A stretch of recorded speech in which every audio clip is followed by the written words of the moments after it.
Good evening, ladies and gentlemen. Thanks for joining me. I'd like to talk about the current situation and, well, give credence to some things I've said in the past because of some things that I've said in the present about some things that will happen in the future.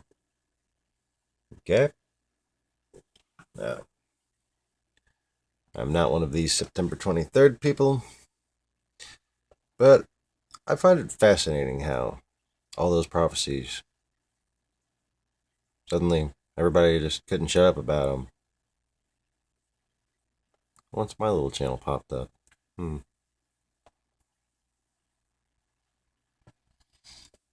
Dude, there's this guy on the internet, and I think he might be Jesus because he says he isn't. Yeah. Well, that's cool. Yeah, so what? Maybe I am. That's beside the point. We have work to do. And in order to do this work, you're going to need to learn what the fuck has been going on, both in the past and how that relates to the present. Okay? Now, moving on from the satanic infiltration of America and how we don't know which way's up anymore because of these fuckers. Actually, wait, see this? This is called Kazakhstan. Okay, this is the giant area that nobody talks about where all the fucking space satellites and shit actually get launched, okay? Jeez. Let's talk about the types of Arab areas that Russia has access to, okay? Kazakhstan, Uzbekistan, Tajikistan, all the stands, you know the stands. Gotta love the stands. Afghanistan and Pakistan and in Hindustan, no. Iranistan, no. India, Stan. The magical island of Stan. Cartmanstan, no. Cartmanstan would be much fatter. Okay, I'm done. That was not really funny enough to say. So, anyways, some things that you don't know about that are going on here, other than the fact that clearly, if Russia wants Arab soldiers, Russia has Arab soldiers. We has them. We has lots of them. 40 million population Arabs. Okay? In other words, like, they have more Arabs than most of the Arab states. You understand that? Russia has more Arabs than most of the Arab states. Now, this is Iran. Oh, Iran, bad, right? The news told you so, right? Okay, well, Iran has about 80% of its navy not down here. It has it up here. Up here. And along this coast, protecting it from Russia. Okay? Now, what's happened here is this area may or may not have caves tunneled through it. Okay? But regardless, this is not an area that either Iran or Turkey exerts a great deal of control over because of A, the Iraq War, and B, the various NATO deployments in response to civil wars and reclamation done by the Soviet Union. Okay? These are called the Caucasus. Okay? This is supposedly the one little mountain range where all white people came from, according to modern evolutionary bullshit theory. Okay? This theory was introduced for one reason, to motivate the Russian people to retake this fucking land. Okay? And yes, there are native Caucasians there. That's a native Caucasian area. But that's not where all Caucasians came from. That's propaganda. And it's just become mainstream science now. So, recently, you have the, quote, nuclear negotiations with Iran that just wrapped up. Okay?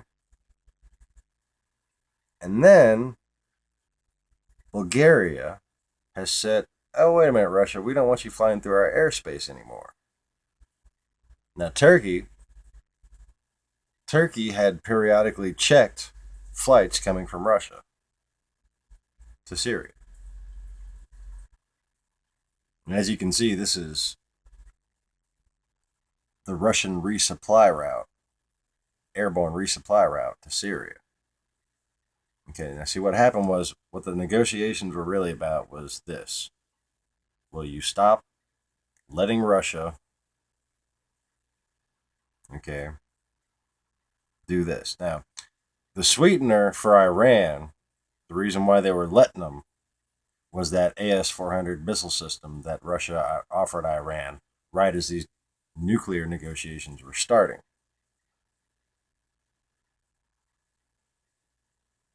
But I don't think this is happening anymore. I think Obama won Iran over. Obama won Bulgaria over. Greece is still on the fence, but Russia basically doesn't have much of a choice. And once that Iran deal was sealed, suddenly they just landed 2 amphibious warships and have a new destroyer docked. And there's massive amounts of personnel, of over 1,000 Russian regular soldiers, over 100 APCs and tanks in Syria from Russia, not with love. Okay? Now, what I've been saying for, well over 2 years before the whole Ukraine thing even started, was that this and all the hard right-wing parties, you know, like, always got to be a hard right-wing party, all the hard right-wing parties in this whole area are instigated and funded by Khazaria, Russia. Okay? The Slavic people need to free themselves from the influence of the false Jews, because the word Russia is painful to use, because so many good Slavic people take pride in that name. And it hurts me, but there it is on the map. I have to use it.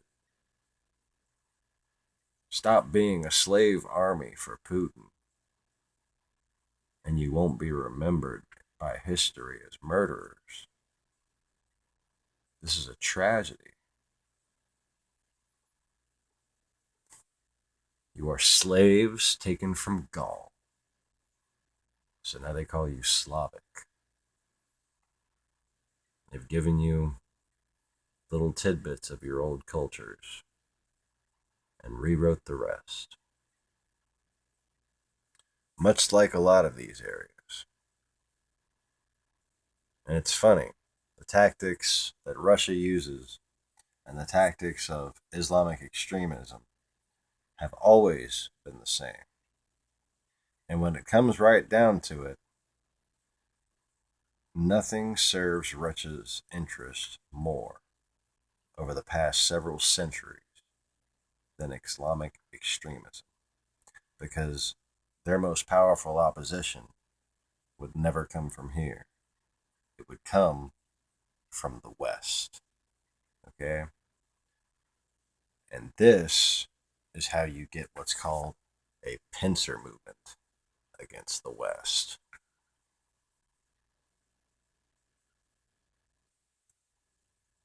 Now, ISIL can be found in this region here. Okay? And in through these parts of Syria. And the Syrian rebels are basically this one little tiny swath of land over here. All right?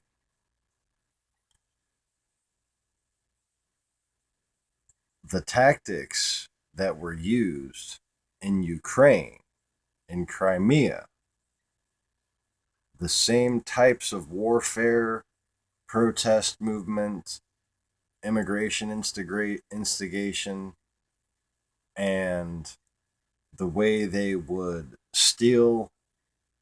rely on stealing equipment after a fast advance to continue to use as they continued to advance. These are all parallels between quote unquote ISIL and the Russian separatists in Donbass. Now, what brings us to a head is that the fall of Mosul, which is here, right below this uncontrolled area where Russia could easily have access to,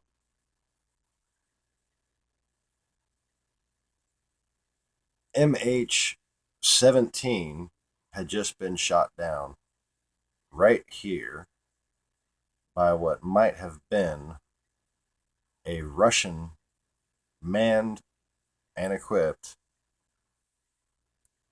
Buk missile launcher, a surface-to-air Buk missile launcher.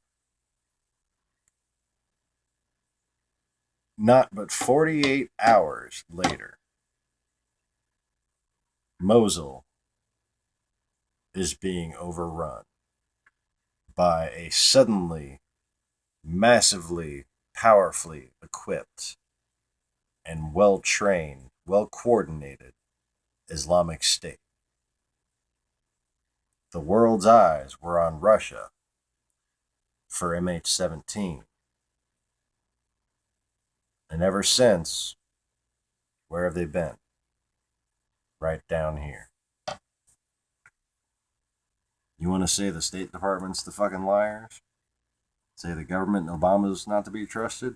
They've been trying to say, hello. Meanwhile, the media just goes, Islamic State, Islamic State, what are you going to do about Islamic State? Try to avoid World War III until we're ready for it. That's pretty much all we can fucking do. And hopefully that's not just a fool's hope. We're literally going against the god of war here, people. And it would be one thing if, some people actually knew it. But I'm starting to wonder. Starting to wonder if the American people can be informed. Government's afraid to tell people the truth because, well, the media is against the government. I don't know if you can notice.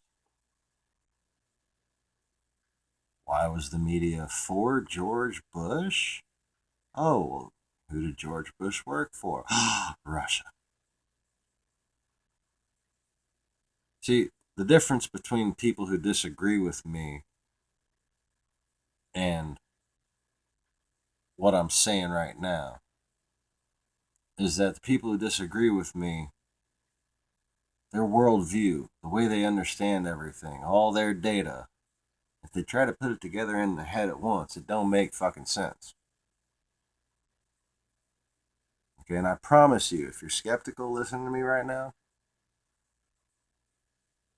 try to gather all my data because it will make more sense out of the totality of reality than anything you've ever heard anywhere else. By far. You will realize that you have been spoon-fed bullshit your entire life. And I'm talking to flat earthers here. The whole reason why you were fated to be on this movement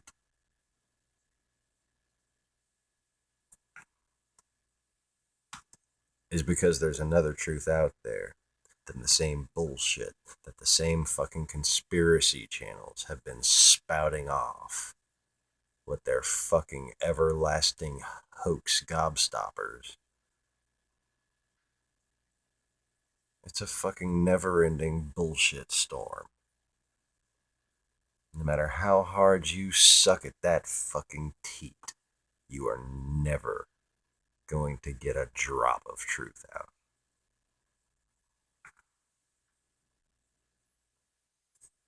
So here you have it. Here's the air routes that Russia was using to supply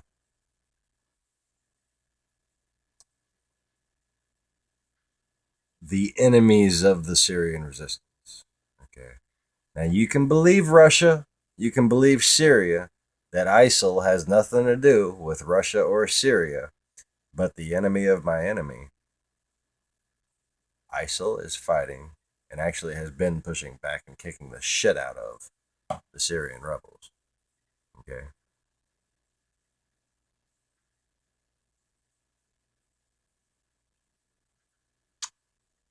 All of this has happened before. And it's happening again right now.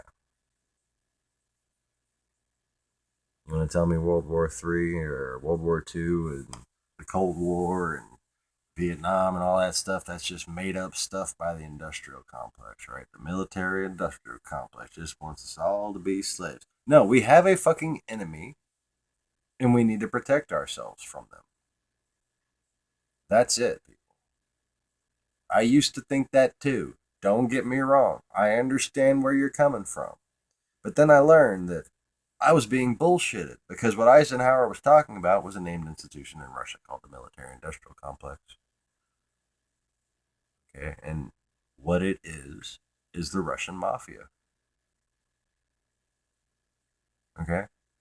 I'm not reading anything here. I'm sitting alone. Fucking, it's dark. Well, I hope I didn't just show that I'm sitting in my underwear.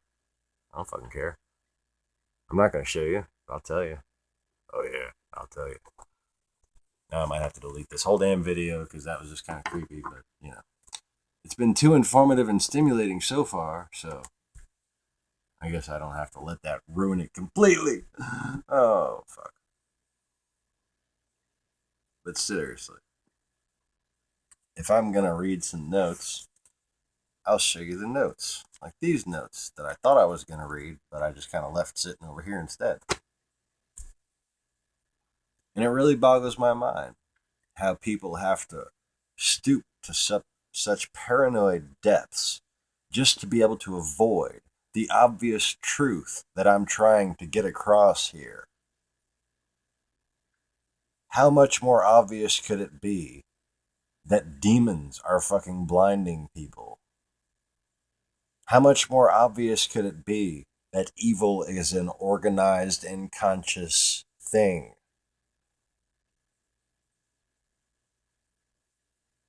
How much more obvious could it be that the Bible is true?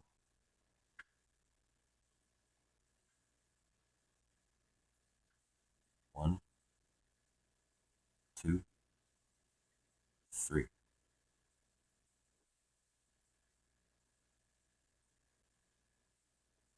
Ain't that a crime?